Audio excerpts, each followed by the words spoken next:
Assalamualaikum warahmatullahi wabarakatuh. Good day. My name is Rohaniesa Faisal. Today I'm going to discuss smallpox.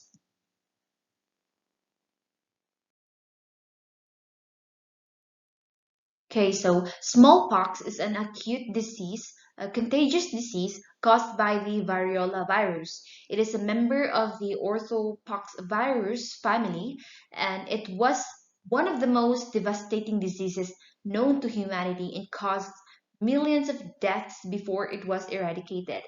It is also believed that it have existed for at least 3,000 years. Okay, so it is a very contagious and potentially fatal viral disease caused by the variola virus and is usually associated with fever, malaise, headache, and back pain, followed by a characteristic rash. So vaccination doesn't protect patients with smallpox who have already developed a rash.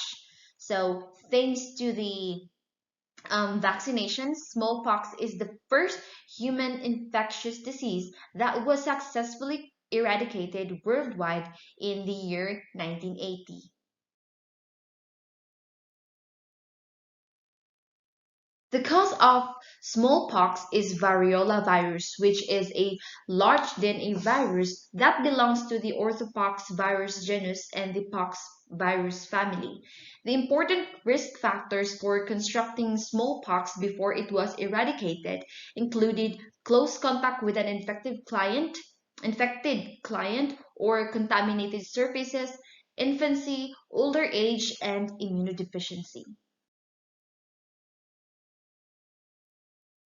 Nowadays, people with occupational exposure, such as laboratory researchers that study variola virus, healthcare workers, first responders, and military personnel, can also be at risk. So it is very important to know that even though smallpox has been eradicated, there is still a risk of the variola virus being used as a potential bioweapon.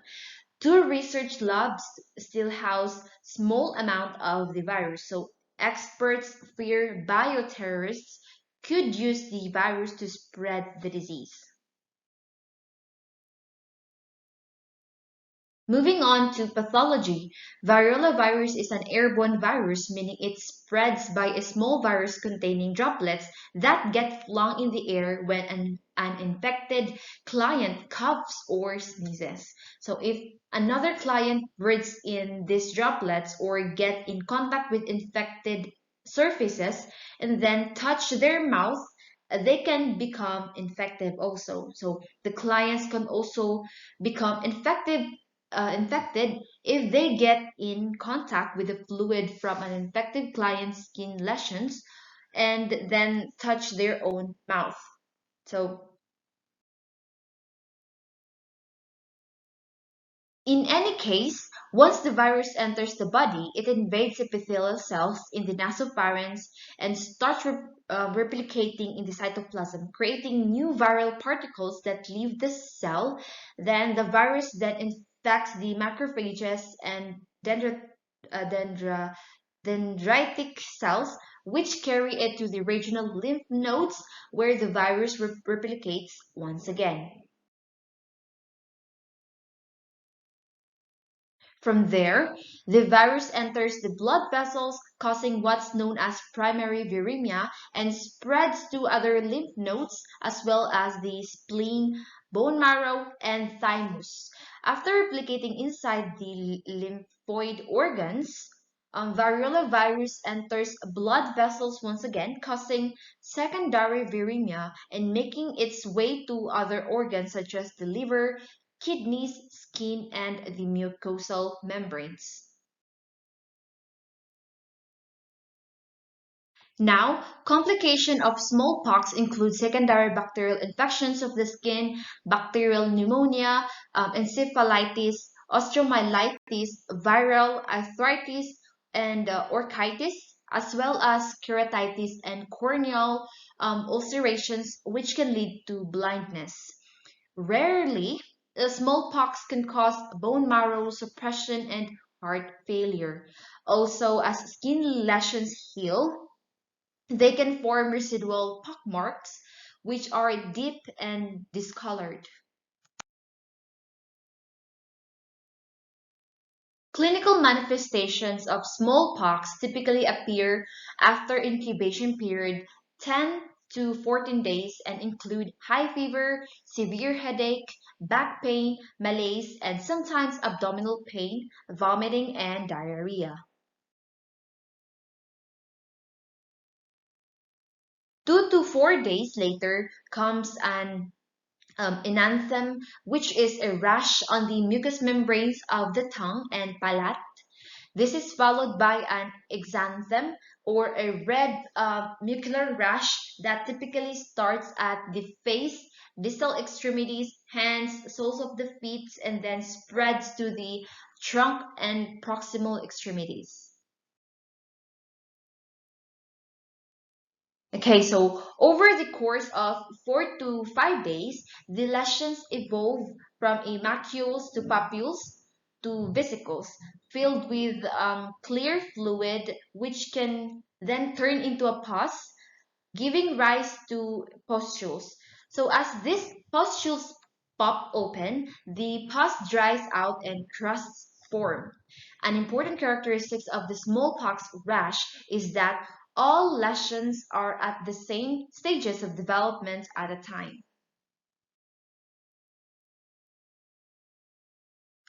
Diagnosis of smallpox typically begins with the client's history and physical assessment, followed by detection of smallpox-specific IgM antibodies.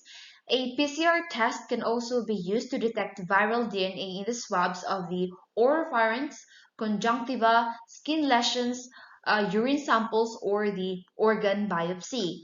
Additionally, biopsy of skin lesions can show Guarneri bodies in the nuclei or cytoplasm of infective cells, which are aggregates of proteins produced by the virus as it replicates. Treatment of smallpox is mainly supportive and typically involves adequate fluid intake, maintaining electrolyte balance, skin care, and monitoring for complications such as secondary infections. So, rest as well as medications like acetaminophen are also important to reduce the symptoms. Immediately after exposure of smallpox, clients should receive post-exposure prophylaxis, which may reduce the severity of the disease. Finally, since smallpox was eradicated, routine vaccination is no longer carried out except for those clients that are at increased risk. However, the vaccine is available and should be given in the event exposure as it could decrease the severity of the disease. So vaccine given to individuals before exposure to smallpox can completely protect them. Vaccination within 3 days after exposure prevents or greatly lessens the severity of the smallpox in most people. Vaccination between 4 to 7 days after exposure likely offers some protection from disease or may decrease the severity of the disease. Nursing diagnosis includes impaired skin integrity related to trauma, pain related to damage to the skin or tissue, risk for infection related to skin damage protection, and deficient knowledge related to incorrect interpretations of the information. Your priority goals of care are to prevent disease transmission and provide supportive care. So begin by applying PPE or personal protective equipment, including gloves, gown, and an N95 mask, and provide the clients with a surgical mask or a properly fitted N95 mask. Then place the client on airborne contact and standard precautions and transport them to an airborne infection isolation room as soon as possible. If an airborne infection room is not available, place your client in a private room with the door closed. Also, cover any areas where rash is present with a sheet or other covering to prevent any rash particles from becoming airborne. Also, be sure to limit um, the number of people involved in caring for your client. We also have to ensure that all caregivers have been vaccinated against smallpox and obtain dedicated equipment that will be kept in the client's room for the duration of their hospitalization. In addition, notify your institution's infection control department and ensure local and state public health departments have been notified of the case. Okay, so next, we have to assess your client's vital signs and their pain and anxiety level. Administer the prescribed antiseptics as needed. We have to encourage fluid intake, promote nutrition, provide comfort measures, and take steps to reduce your client's anxiety during their illness. So that would be all. Thank you very much for your patience and thank you for watching.